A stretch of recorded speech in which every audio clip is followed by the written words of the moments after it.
Bro இது நம்ம போர்ட்டலா. இப்போ இதில் இன்வென்ட்ரி போகிறோம், பர்ச்சேசஸ் கிளிக் பண்ணுறோம். கிளிக் பண்ணிவிட்டு சப்போஸ் பை மிஸ்டேக் தப்பாக போட்டான்னா டெலிட் கொடுத்தா எந்த ஒரு ஆக்ஷனுமே இல்லை, டெலிட் ஆக மாட்டேங்குது. தென் பார்த்தீங்கன்னா இந்த மெட்டீரியல்ஸ் இருக்குது பார்த்தீங்களா, இந்த மெட்டீரியல்ஸில் நம்ம எல்லாமே ஆட் பண்ணி வச்சுருக்கோம், ஸ்டாக் எல்லாமே. இப்போ பாருங்களேன், -8ன்னு காமிக்குது. அது என்ன வேல்யூ -8னா?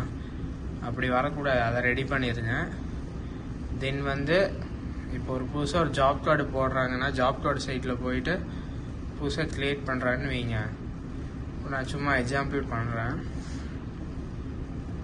இதில் வந்து 35 mm 105 மீட்டர்ஸ், இது வந்து ஒரு 1 lakh லேபிள்ஸ்னு வச்சுருங்க.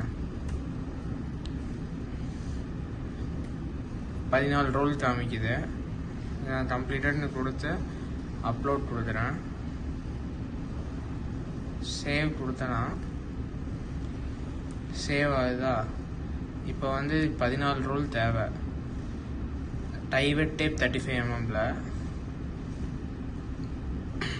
பட் இப்போ இங்கே மைனர் சைட்டில் இருக்கு, அது எப்படி 14 ரோலுக்கு அக்செப்ட் பண்ணணும்?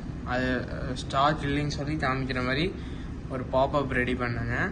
ப்ளஸ் இதை வந்து திருப்பி நம்ம ரீலோடு கொடுத்தோம்னால் மட்டுமே தான் இந்த இடத்துல வேல்யூ அப்டேட் ஆகுது, இல்லாட்டி ஆக மாட்டேங்குது. இது ஒரு கம்ப்ளைண்ட்டு. அப்புறம் அன்னைக்கு சொன்ன மாதிரியே வந்து ஜாப் கார்டு கிரியேட் பண்ணும்போது மேண்டேட்ரியாக வந்து அப்லோட் ஜாப் கார்டு கொடுத்தா மட்டும்தான் கிரியேட் ஆகணும், இல்லாட்டி அது ஃபைலே கிரியேட் ஆகக்கூடாது. அது பார்த்துங்க. இதுதான் எனக்கு நைட்டுக்குள்ளே ரெடி பண்ணித்தாங்க.